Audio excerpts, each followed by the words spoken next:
Olá, eu sou a Leca Rocha, atriz, e interpreto o seu caso virtual de relacionamento bizarro aqui. Vamos à seguidora que emprestou o nome dela para a história de hoje. Alsângela, idade 26 anos, estagiária. Primeiro que eu não conhecia esse turco online, eu conheci ele ao vivo num cruzeiro. Ele tava lá à viagem, não tava trabalhando não, e tava nas partes até melhores e mais luxuosas do que eu. Incrível que mesmo assim ele não bebia, não fazia nada assim muito espalhafatoso, porque foi um oi quando a gente meio que se truncou em uma parte lá do cruzeiro e depois a gente se olhava, assim, se conectava em alguns lugares que a gente se encontrava, mas a gente não chegou a conversar. Então, nesse tempo, eu fui observando que ele não estava com nenhuma mulher, estava com o irmão dele e alguns outros amigos, e eles pareciam, assim, bem comportados, sem ser daquela turma da zoeira. Até que eu deixei cair um anel e aí veio uma cena de dorama numa história turca, né? Fui para pegar o anel, quem que veio correndo junto para ajudar a pegar o anel? O Özcan. Özcan, idade 29 anos, herdeiro. Özcan era assim, bem playboy. Ele tinha um topete, os turcos costumam ter aqueles topetes que é uma onda inteira para trás, com aquela pomada que pode até chover, bater a cabeça na pedra, que o topete não se desfaz. O Özcan, ele tinha a particularidade de querer ser melhor ainda do que o topete turco tradicional. Então, ao invés de uma onda inteira para trás, ele tinha 3 ondas, uma coisa à la Elvis Presley. E tanto ele abaixando para pegar o anel ou se pendurando no teto, aquele topete continuava da mesma forma.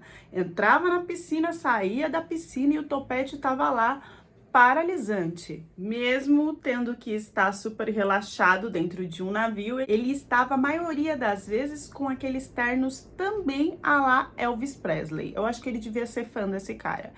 Feito sob medida, coladinho com o sapato, aquele sapato de bico de matar barata no canto da casa. Sapato do Gustavo Lima, vocês já viram?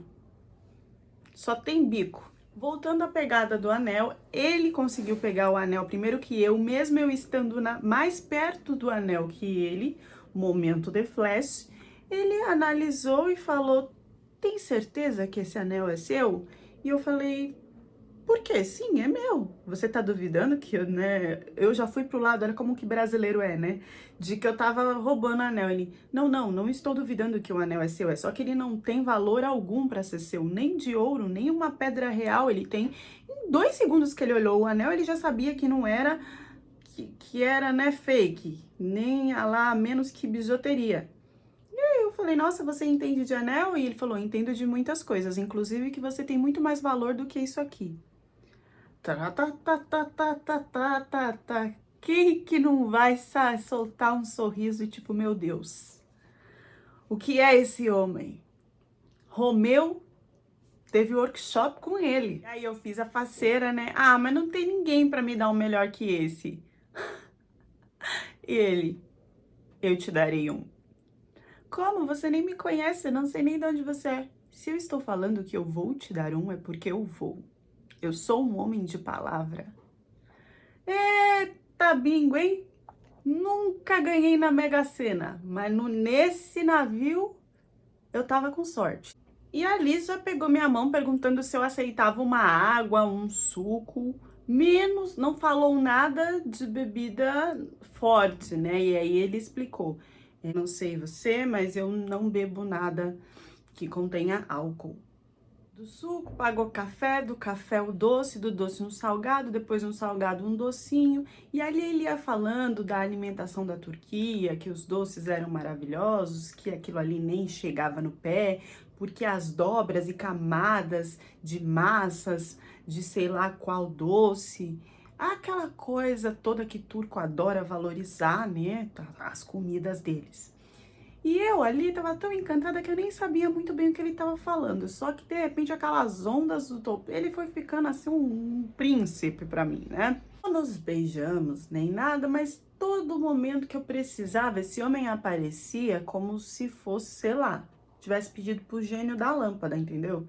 Eu tava pra descer a escada com salto, ele aparecia pra segurar minha mão para que eu não me machucasse. Eu tava num lugar na parte de fora que tava ventando muito, ele aparecia com um casaco para colocar para que eu não passasse frio. Poderia entender que ele estava me perseguindo? Sim, mas eu entendi que não, que ele era alguma coisa, alguma conexão que eu tinha na minha vida e que por isso toda hora tinha essa coincidência dele aparecer quando eu mais precisasse. E dali, aos poucos, ele já foi perguntando para onde que eu ia, quando acabasse a viagem do navio, e foi me envolvendo a ponto de falar: por que que você não pega um gancho depois dessa viagem e já não vai comigo para conhecer a Turquia? Eu falei: nossa, eu adoraria conhecer a Turquia, mas acontece que não tem como eu comprar as coisas assim em cima da hora, eu tenho que avisar a minha família. Não, se você quiser, eu falo com a sua família. Eu, não precisa, mas assim, eu não vou ter condições, né, de pagar. Gente, eu era filha, eu sou filha de médicos, tá? Mas óbvio que eu não ia falar que eu tinha condições de pagar uma passagem cara, sendo que mesmo sendo filha de médicos, eu prefiro fazer na promoção, pagar antes e tal, né? Eu não ia pagar uma coisa em cima da hora. E ele: não, mas quem disse que você vai pagar alguma coisa? Eu estou convidando você para conhecer a Turquia. E eu entrei na loucura de ir com esse homem a primeira vez para a Turquia, dias depois de ter chegado da minha viagem de navio. Eu não falei nada para minha família que eu estava indo por causa de um homem. Falei que eu estava indo para conhecer, que tinha curiosidade, aquela coisa toda, e fui. E aí essa viagem foi mágica, porque nós ficamos o tempo inteiro como amigos, tá? Não teve nenhum contato, muito respeitador e sempre me mostrando o melhor. Ele comprava assim o mais caro: olha, esse lenço é tanto, você quer? Me dava de presente. Íamos dos melhores restaurantes. Eu não mexi na minha carteira em momento nenhum, e ele me mostrou uma magia, porque a Turquia ela tem, né, todo um encanto cultural, histórico. Eu adorei o país, né? Foram 7 dias no máximo. E ele me apresentou a família dele. E todo mundo assim muito educado. Eu via que eram pessoas que também tinham uma condição financeira muito boa. As louças assim da mesa pro chá, tudo separadinho, limpo, dourado. Antes de eu ir embora, já no aeroporto, ele me deu um anel. Lembra que eu falei que você valia mais?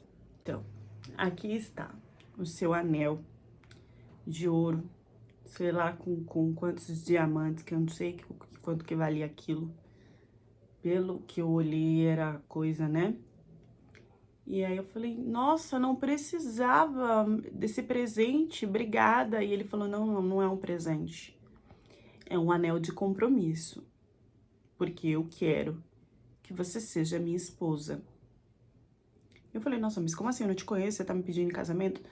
Como eu disse, é um anel de compromisso, para que nós possamos nos conhecer, depois noivar. Aí sim você vai ter o anel de noivado que você merece, depois o anel de casamento. Esse aqui é só para ninguém se aproximar de você e para você confirmar para mim que nós já somos um casal.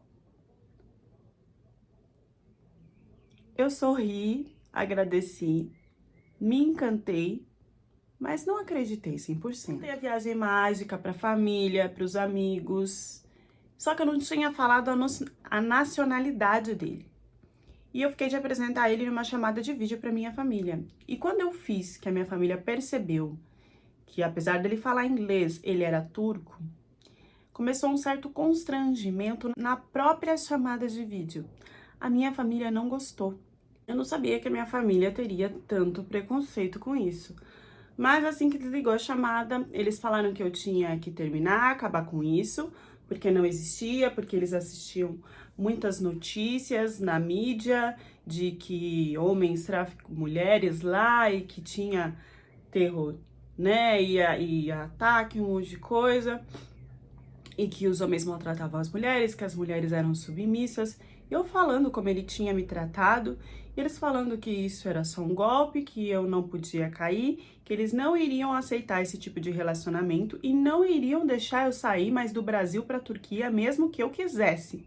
Eu não parei, eu continuei falando com ele, minha mãe percebeu, meu pai percebeu, e aí eles pegaram e me encaminharam para uma psicóloga para ver se estava tudo bem comigo. A psicóloga retornava que estava tudo bem e eles não acreditavam, querendo me encaminhar ainda para uma psiquiatra. Como eu disse, os meus pais, eles são médicos, então eles tinham esse poder de fazer alguma coisa se eles quisessem.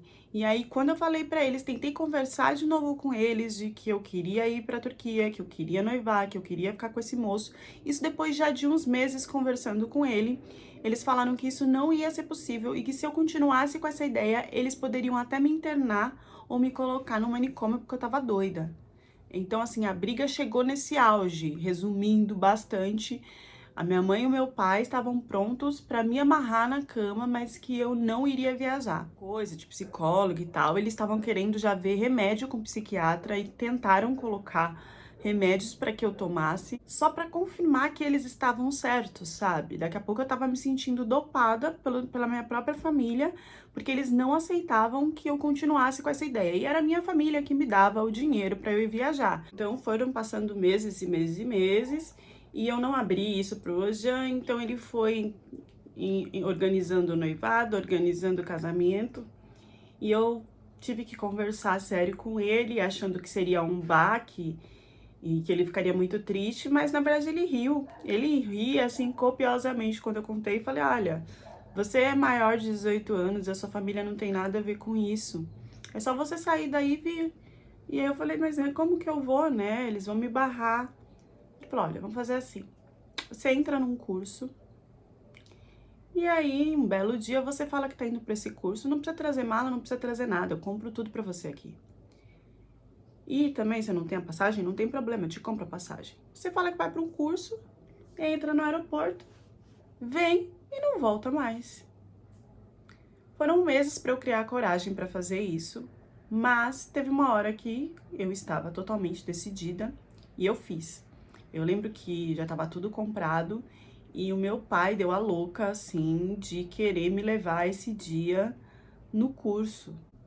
Eu lembro que ele falou com a minha mãe, porque ele não dava, porque ele estava de trabalhando, e aí minha mãe também tinha os horários dela. Eu sei que eles fizeram a louca e a minha mãe me levou até o curso. Eu lembro que ela deu uma estranhada assim, esperou eu entrar e graças a Deus foi embora. Dali eu peguei um táxi e fui para o aeroporto de encontro com meu amor, sabendo que eu jamais iria voltar. Chegando lá, eu percebi que o Özcan era mesmo playboy. Primeiro que ele trabalhava na empresa da família e, além disso, a família ainda dava uma mesada para ele fora o salário. Eu cheguei e eles decidiram que nós iríamos viajar por uns dias para conhecer mais da Turquia e da cultura. Nessa viagem já fui pescando várias coisas, né? Primeiro que ele me levou para comprar roupas, ele só me deu roupas nos tons pêssego, salmão, rosado, bege, dizendo que eu era uma princesa, então tinha que ter muitos babados e tudo bem discreto, porque era o modo que uma mulher teria que se vestir. Eu tentei escolher algumas peças e a mãe dele foi junto. Então a mãe dele que separava e que decidia o que que ia. Quando eu falava, esse aqui é bonito, ela meio que colocava um defeito, falando que na região que eles moravam não era possível usar, e me mostrava uma outra opção que, mesmo que eu não gostasse, ela falava: vamos levar. Então quem batia o martelo no final do que ia levar era ela. E se ela me mostrasse alguma coisa que ela gostou e eu também, se eu falasse que eu tinha gostado, ela simplesmente mudava de ideia e desistia. No final, foi 100% daquilo que ela escolheu e que nenhuma eu gostei. Nesses dias que a gente estava se organizando para a viagem, eu percebi também uma coisa muito estranha entre o pai e a mãe. Eu descobri que o pai dele traía muito a mãe dele. Uma que ele nunca estava nas situações, falou que ia viajar e no final deu para trás por causa de muito trabalho. E outra que ela sempre estava ligando para ele nunca atendia, ela sempre mandava mensagem, ele nunca respondia. E eu vi uma gritaria, ela falando alto e tal. No primeiro oi dele, assim, eu já vi que ele me mediu e que ele era bem garanhão. Nessa viagem, não foi o irmão dele que tinha que ficar para os estudos, mas que estava muito bravo. O irmão dele, desde o primeiro momento, se mostrou super ciumento. Era um pouco mais novo que ele e eles saíam, né, para todos os lugares. Eu acho que quando ele me viu, ele percebeu que ali eu ia tomar o lugar dele. Então ele me olhava assim, bem feio, me olhava de longe, e eu percebi que ele tentava chamar a atenção do irmão, para o irmão fazer as coisas com ele, mas no momento eu tava ali como prioridade. Em toda, a mãe dele brigava muito com o pai dele, ela ia para um quarto separado, brigava muito com o pai dele, e quando ela voltava pra gente como se nada tivesse acontecido. Mas eu percebi que em muitos momentos da viagem ela se trancava no banheiro e era pra chorar, ela saía com o olho vermelho, com o olho inchado, dava uma distanciada. Eu fui perguntar, falei, amor, o que tá acontecendo com a sua mãe? E ele falou que não gostava de se envolver nisso porque ele gostava muito do pai dele e muito da mãe dele e não sabia como resolver, mas que o pai dele tinha muitas meninas fora do casamento. Antes de casar, eu fiquei com ele na casa da mãe dele e era horrível porque os horários lá, eles eram todos regrados, né, a questão de alimentação. E ela fazia eu seguir ela igual uma barata tonta, assim, sabe? Pra explicar tudo, como que cozinhava, o que tinha que fazer, como que ele gostava, porque eu tinha que aprender tudo isso pra depois casar com ele. E conforme eu fazia, sempre tinha algum defeito, sempre algum talher eu tinha colocado errado, sempre a quantidade de um alimento estava errado. E era horrível, porque era assim, quando ela fazia, ele, ai mãe, tá ótimo, que não sei o que, e comia. E quando eu fazia, ele falava que tava um pouco diferente, que não tava igual a comida da mamãe. E ela ia lá, magicamente, misturava um pouquinho mais de algum tempero. E ele, ah, agora sim, meu amor, tá vendo? Faltou isso, você precisa aprender isso e isso com a minha mãe. Nunca, nunca, nada do que eu fazia estava perfeito. E sim, só quando a mãe dele colocava a mão nas coisas. Para a festa de noivado, eu escolhi tudo e eu falei pra ele que eu queria escolher tudo sozinha porque eu não tinha gostado da questão das roupas que ela tinha feito comigo. Ele falou, tudo bem, não tem problema, eu vou com você, você escolhe tudo sozinha. Deixei cores, decoração, tudo do jeito que eu queria. Mas, gente, não passou 3 dias. Essa mulher mudou tudo sem me avisar. Ela disse que a família dela tinha um pouco mais de classe, que as pessoas estavam acostumadas com outro tipo de decoração e de cores e que seria um pouco até que vergonhoso para aqueles que ela tinha convidado, um gosto tão peculiar e tão simples que precisava se ter mais luxo. E aí ela foi mudando, mudando, mudando. Ela só chegou em casa para avisar, olha, filho, ela nem falou comigo. Ela não falou meu nome, ela falou, já, meu amor, eu tive que fazer essas mudanças aqui. São pequenos apontamentos do noivado, porque senão você sabe, né? Vai vir seu tio lá da Alemanha, o outro da Itália, não sei o quê. Eles não estão acostumados com essa simplicidade toda. E que bom que a sua esposa é humilde, mas nós precisamos trazer um up, um glow para tudo isso. Ela disse que eram pequenos apontamentos. Gente, ela mudou tudo. Ela mudou cor, ela mudou decoração. Eu não reconheci como minha festa de noivado. E o meu vestido, ela já trouxe sob medida. Quando eu fui escolher, né, ela pediu pra mulher que tava lá, pra costureira que colocou as medidas, já selecionar pra ela também. Só mudou o modelo e a cor e me avisou, olha, vai ser esse porque também esse combina mais com a decoração que eu estou fazendo agora e porque você precisa estar bem apresentável para o gosto e padrão das pessoas que irão te conhecer a primeira vez como mulher do meu filho. Nessa aí eu já tava bem emburrada, né, bem emburrada. A minha família já tinha entendido que eu tinha viajado, todos eles entraram em contato comigo, eu avisei que eu não iria voltar de jeito nenhum. E eles pediam que eu voltasse imediatamente para o Brasil e que uma hora eu teria que voltar para o Brasil e que quando eu voltasse, eles não iriam de jeito nenhum deixar eu voltar mais para a Turquia. Pediam endereço, pediam tudo, e aí eu já comecei a não responder mais eles porque eu tava com medo que eles viessem atrás de mim, apesar que não ia funcionar, porque afinal eu já tinha os meus 26 anos. Então eu fiquei emburrada com essa questão da minha família, fiquei emburrada com a mãe dele. E aí era aquela coisa, toda hora, jantar com a mamãe, encontro da mamãe no parque. Fui nesses encontros com a mamãe e eu não queria falar com ela, sabe? Eu tava assim bem, ai meu Deus. E aí fiquei mais na minha. E na hora de ir embora, ela veio me dar tchau e eu falei um tchau murcho. Gente, ela foi avisar o Özcan que eu não teria dado tchau pra ela. Que ela tava muito magoada, muito triste e ficando até depressiva com isso, porque eu iria entrar para a família, eu seria a norinha do coração dela e que eu estava excluindo ela, humilhando ela. Eu sei que ela fez um show, dizendo que eu não tinha perdoado dela, que eu não tinha perdoado ela, que ele fez eu pedir desculpa. Ele falou que eu tinha que pedir desculpa para a mãe dele. E eu falei que eu não ia pedir. E aí começou uma briga. Eu acabei pedindo desculpa. E ela também, eu também te peço desculpa se eu fiz alguma coisa errada e uma melação que eu não queria, eu já não tava mais aguentando essa mulher, porque tudo ela queria, né, moldar. Eu falei, olha, eu caso com você se a gente não for ficar perto da sua mãe. E ele me prometendo tudo. Não, fica tranquila, isso não vai acontecer. Casamos. Eu acabei gostando depois da decoração do vestido, tudo, entendi o que ela tinha falado, realmente era muito mais classudo para as pessoas que eu não conhecia e que estavam lá. Depois da nossa, vamos dizer, lua de mel, o irmão dele enfornou dentro da nossa casa, não saía por nada. E aí eu tinha que limpar. Primeiro que eu tinha que limpar a casa inteira, de acordo com a mãe, com ele, assim, eu limpava, mas ainda estava sujo. O nível de limpeza deles é muito fora do normal. E aí eu não tinha que limpar só as coisas dele, eu tinha que limpar as coisas do irmão, porque o irmão deixava a roupa lá pra eu lavar e passar, largava a bituca no chão, saco de salgadinho, tudo que comia, deixava tudo largado. Ele entrou em um quartinho lá da casa e ficou. E aí eu tinha que fazer comida pro irmão e comida pra ele. E eles não gostavam da minha comida, então parei de fazer comida, porque assim, só a comida da mamãe que tinha o gosto que eles queriam. Então eu organizava tudo, mas na hora de comer ia pra mãe pra se alimentar, porque a minha comida não descia de jeito nenhum pra eles. Esse irmão dele, ele começou a ter ações estranhas dentro de casa. Ele começou a me perseguir. Eu tava lavando a louça, eu via e ele tava de longe me olhando. E eu achava que era uma perseguição de birra, sabe?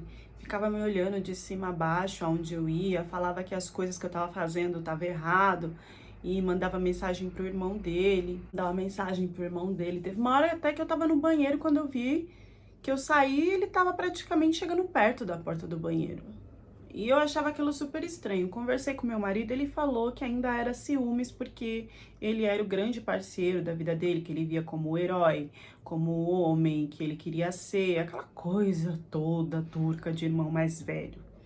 E nem era tão de irmão mais velho assim. O meu irmão tinha 20, o meu marido tinha 29 e ele tinha 27. Enfim, uma noite, eu dormindo com meu marido, tranquilamente, eu tive um pesadelo muito forte, acordei gritando e pedindo, Osjan, me ajuda, Osjan. Que eu pus a mão do lado, cadê o Osjan? O Osjan não tava. Falei, deve estar no banheiro. Esperei, nada do Osjan aparecer. Desci, fui na sala, fui na cozinha, não tinha Osjan em lugar nenhum. Falei, meu Deus, será que eu tô sonhando agora? Não, tô acordada. Fui no quarto do Haruchi. O Haruchi também não tava. Falei, não é possível. Não. Saí pra garagem. Cadê o carro? Não tava na garagem. Eu fiquei tão nervosa, acordada, mandando mensagem e as mensagens não chegavam. Eu acho que era umas 5 horas da manhã. E aí o Osjan, ele já tinha ido direto pro trabalho, onde ele tinha ido com o Haruki. Eu só encontrei o Haruki mais tarde em casa e perguntei pra ele o que estava acontecendo. E eu lembro dele ter falado, ué, meu irmão, a gente foi se divertir. Olha, eu fiquei esperando o Osjan num nervoso que eu nem limpar nada eu conseguia. Quando eu fui questionar o Osjan falou que o irmão dele estava ficando doente, porque não saía mais com ele, e que então ele teve que sair com o irmão. Só que isso, gente, começou a se repetir sexta, sábado, e todos os dias. E o Jean chegou uma hora que ele não se importava mais de vir com marca de batom, perfume, base no corpo. Ele tava saindo pra pegar a mulherada com o irmão dele, mesmo casado comigo. Eu entrei em desespero porque eu não queria voltar pro Brasil. Eu sabia o que ia acontecer, se de repente meus pais iriam até me internar mesmo depois de tudo isso. Eu amava muito o Jean e eu sabia que eu ia conseguir recuperar o amor dele, que quem estava envolvendo ele nessa loucura era o irmão dele. E aí eu sentei pra conversar com o Jean de que eu não tava bem dessa forma e os gritos vieram. Tudo que eu ia falar, ele gritava e colocava isso como ordem. E não queria saber a minha opinião e que eu tinha que ficar quieta e obedecer. Nisso, o irmão dele começou a inventar uma tal de viagem que queria ter feito, porque quando eu cheguei, ele não foi pra viagem, porque ele tinha que estudar, sei lá o que ele tava, e agora ele tava de férias, e aí queria. E atazanou, fez com que o meu marido fosse viajar, mas também me levasse, porque, óbvio, eu ia cuidar da roupa, eu ia cuidar das coisas, né? E aí eu pensei que se eu fosse dedicada e atenciosa, talvez eu mudasse essa coisa que tava rolando. Eu não sei, eu tava perdida, eu não sabia o que fazer. Eu fui. E eu sei lá por quê, o irmão dele começou a ser muito dócil comigo nessa viagem. Muito. Começou a me oferecer comida, o que eu gostava, e era doce, e eles não saíam à noite pra curtir. Eles começaram a ter a viagem comigo mesmo, sabe? Eu achei aquilo estranho, mas eu falei, poxa, será que ele resolveu então, né, me aceitar melhor? Será que essa birra toda era porque não tinha viajado junto? E fui caindo nessa lábia.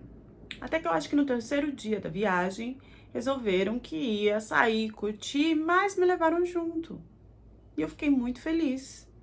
E aí ele falou, olha, a gente tá longe da minha família, tá tudo bem, pode despirocar, né, eu cuido de você. Fica tranquila, o que você quer experimentar, o que você quer tomar. E aí, gente, nossa, eu fiquei tão feliz que eu achei que eu tinha que comemorar mesmo. E aí, sabe, eu saí bebendo racã, fazendo várias coisas. Isso é uma bebida bem forte que tem lá na Turquia, tá? Com um teor bem alto de álcool. Então, eu saí fazendo tudo tal e acabei ficando bem cansada. Bem tonta, né? E, gente, eu doida na festa, eu já não tava aguentando mais, eu era fraca, primeira vez que eu tinha usado aquilo. E eu falando, vamos embora, eu não aguento mais. E o meu marido querendo ficar mais um tempo. E eu falando, não, mas eu quero ir, você não me escuta, você nunca cuida de mim. Já ia começar uma briga. E eu fiquei assim, surpresa, porque o irmão dele, o Haruki, falou, não, calma, vocês não vão brigar. Faz assim, eu te levo em casa, depois eu volto e fico aqui com você hoje. Pode ser? Ah, se você quer, então, se você vai fazer esse favor. Nossa, eu achei tão legal da parte dele, porque, sabe, eu tava cansada. Ele viu melhor que o irmão dele que não ia dar pra mim. E, sei lá, dele sair da festa e cuidar de mim, poxa, que legal, né? Eu vi que as coisas estavam se acertando ali. Então, ele me levou até em casa. E, gente, eu apaguei. Eu deitei na cama e apaguei. E quando eu acordei, não era bem isso que tinha acontecido. Eu acordei, eu tava sem roupa, tava sem nada, toda largada, toda destribuchada. E o Osjão, meu marido, já vindo pra cima de mim falando um monte. E eu tentando entender o que tinha acontecido, e ele falando que eu tinha acabado com a honra dele, que eu tinha cometido o pior dos pecados, que isso não iria ficar assim. E eu tentando perguntar pra ele o que tinha acontecido, porque eu não sabia o que tinha acontecido. E o irmão dele no chão, no canto, ajoelhado com a cabeça pra baixo, e ele, no meio do furor, começou a soltar que eu era uma cobra no meio da família dele, porque o irmão dele não tinha voltado para ir buscar ele tinha voltado de táxi, de ônibus, sei lá como é que ele voltou, porque o irmão dele veio com o carro dele para me levar para casa, e que quando ele chegou, o irmão dele estava em cima de mim. Gente, eu não vi nada, eu não senti nada, eu apaguei. Eu não sei o que o irmão dele fez comigo até hoje. E o irmão dele estava em sã consciência. Eu não estava. Eu estava praticamente inconsciente, dormindo, em outro plano, quando eu cheguei em casa. Eu só fechei os olhos e dormi, eu juro. E ele, ao invés de ir pra cima do irmão, ele começou a falar que eu que tinha seduzido o irmão, que eu já queria isso há muito tempo. E quando ele começou a falar isso, o irmão dele levantou, pegou o celular e começou a mostrar um monte de vídeo que ele tinha feito de mim que eu nunca vi. Gente, os vídeos, dava pra ver que ele tava gravando escondido, não aparecia o meu rosto, ele apagava rápido, Ele desligava rápido, entortava a câmera rápido, porque ele estava me espionando e me filmando. E o meu marido achou que não, meu marido achou que eu tinha aceitado que ele gravasse. Tinha coisa minha, gente, no banheiro. Eu nunca permiti isso, ele fez tudo isso escondido. E eu tentando falar pro meu marido que não, que eu jamais teria feito uma coisa dessa. Eu sei que ele me pegou, me colocou no carro, disse que a gente ia voltar pra casa, que a gente ia resolver lá, com o irmão na frente. E com o carro, um silêncio brutal. Um não olhava pro outro, ninguém olhava pra mim. E eu perguntando pra ele o que ia acontecer, se ele acreditava em mim. Ele mandando eu calar a boca. Eu sei que chegou na casa dele, ele me jogou na sala, pegou uma cinta e começou a agir como se fosse chibar mesmo. E o irmão dele só assistia. Ele não fez nada com o irmão dele. Chegando mãe, pai, tudo. E ninguém fazia nada. E ele lá fazendo isso em mim e falando o que tinha acontecido, por que ele estava fazendo. E a mãe abismada falando que não acreditava que eu poderia ter feito uma coisa dessa. Daqui a pouco veio o irmão para fazer com ele também o que ele estava fazendo comigo. Depois dessa surra, ele me deixou no quarto e depois me levou para casa e disse que a família dele não conseguiria jamais olhar para minha cara por causa da vergonha, mas que ele me amava muito e que ele estava disposto a me perdoar. Eu comecei a me sentir culpada porque era ele, o irmão, todo mundo contra mim. E eu comecei a buscar na minha mente se eu realmente não tinha feito alguma coisa naquela noite. Se eu não tinha errado. E aí eu comecei a ficar confusa. Será que eu errei? Será que eu fiz alguma coisa? Mas eu nunca deixei o irmão dele fazer aqueles vídeos meus. E eu não sei da onde que eu engoli e entendi que eu poderia perdoar ele e que para ele seria ele que estava me perdoando, que a gente podia de alguma forma continuar isso, porque ele dizia que a gente ia continuar longe da família dele e que tudo ia dar certo porque eles já não iriam me aceitar mais, mas como ele me amava, então ele iria fazer esse sacrifício de se distanciar deles e de escolher ficar comigo, mesmo sabendo do mal que tinha acontecido. Quando ele falava isso, eu começava a pensar que então ele sabia o que realmente tinha acontecido, mas não iria confrontar o irmão, tinha vergonha de tudo isso, mas por saber a verdade, preferiu me escolher. Só que essa escolha, ela foi totalmente feita consciente por ele. Na verdade, a escolha dele durou os dias, as semanas, para que os meus machucados se curassem, porque ele cuidou disso com todo carinho. E dessa forma, eu não poderia denunciar ele, porque já teria passado as marcas do meu corpo, não teria como eu provar fisicamente que o irmão dele tinha feito, que tinha alguma coisa no meu líquido vermelho. Ele me envolveu de novo e se distanciou da família o tempo necessário para que eu não tivesse mais provas no meu corpo para denunciar ele. Depois disso, ele falou que ele tentou, mas que toda vez que ele olhava para mim, ele via o irmão dele em cima de mim e que não seria possível ficar comigo desse jeito. Óbvio que esse tempo todo ele não me tocou, ele não fez nada comigo. Ele dizia que precisava de um tempo para se recuperar e que ele tentou e que ele não conseguiu. E que então ele iria me mandar de volta para o Brasil. E o meu terror, o meu medo, porque eu sabia o que a minha família ia fazer comigo quando eu chegasse no Brasil. Se eu contasse para eles o que tinha acontecido, eles não teriam mais provas para a gente denunciar. E aí sim que eles iam me tratar mais ainda como louca. Então meu desespero é que eu teria que engolir isso, silenciar. Eu não poderia denunciar. E que eu não sabia ainda o que a minha família ia fazer, porque minha família era daquele tipo que tacava remédio por nada e amarrava e tudo mesmo. E eu não tive escolha, ele me colocou num avião de volta para o Brasil. Se divorciou, fez tudo o que ele quis. Depois me colocou de volta no avião para o Brasil. E quando eu cheguei em casa, não tinha outro lugar a não ser ir para minha família. Então, quando eu cheguei, eles me perguntavam o que tinha acontecido e eu amenizava que era só um divórcio. E mesmo assim, eles quiseram me tratar, eles quiseram me enfiar remédio, eles quiseram ter certeza de que eu não voltaria mais, me deixaram presa por um momento. Eu sabia que se eu aumentasse ali, se eu falasse a verdade ali,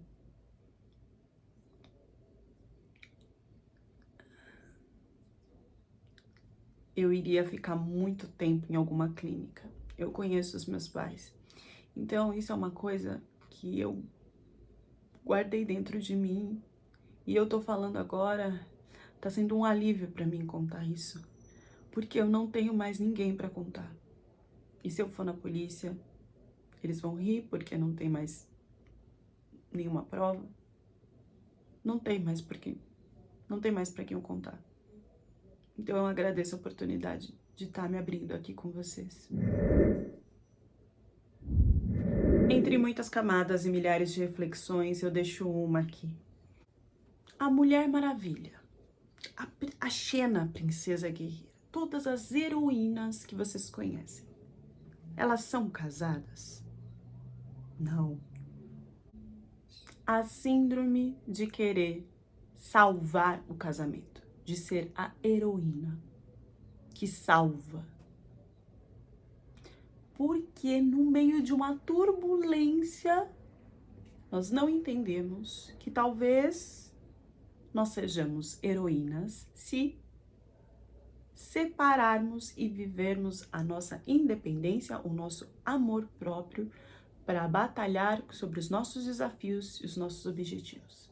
Não, nós pensamos que dentro de qualquer situação, nós podemos reverter e salvar aquilo que já tá podre.